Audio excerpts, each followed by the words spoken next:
sebisa mungkin gue lakukan dalam keadaan gue mentally lagi berantakan adalah gerak. Jadi kayak kalau gue lagi beku terus gue mengiyakan keinginan buat rebahan di sofa tersebut lewat dari 5 menit, itu biasanya akan spiraling jadi setengah jam, jadi sejam, jadi 2 jam, setengah hari, Iya, iya. seharian gitu. Em, dan yang paling sering gue lakukan dalam keadaan kayak gitu di saat gue harus gerak adalah mandi, dan itu selalu works kalau buat gue gitu. Hmm. Em, dan itu gue sering banget bilang ke teman-teman gue kalau lagi kenapa-napa gitu,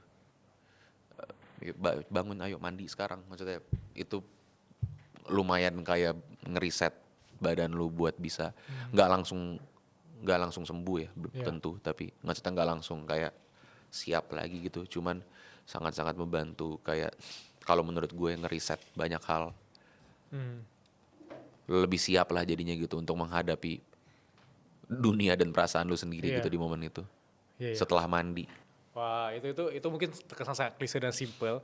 Tapi kalau kalian pahami dari POV kalian lagi di titik terendah, kayak lo bangun tidur, terus yang lo lakuin pertama tuh buka HP, nggak sadar 1 jam, 5 jam. Sebenarnya gerakan pertama, aksi pertama yaitu 5, 4, 3, 2, 1, lo bangun, lo mandi. Itu bagus banget sih. Karena gue pernah di fase itu, kayak gue nggak tahu kemana nih, karena gue di rumah doang, nggak tahu mau ngerjain apa. Tapi the moment where gue mandi, malah gue kayak bisa jadi action berikutnya berlanjut ke bersihin kamar, Iya, iya. mungkin ke ngerjain hal lain ya. Itu poin bagus, poin bagus. Dan manusia kan sebenarnya butuh gerak ya, lu bilang tadi.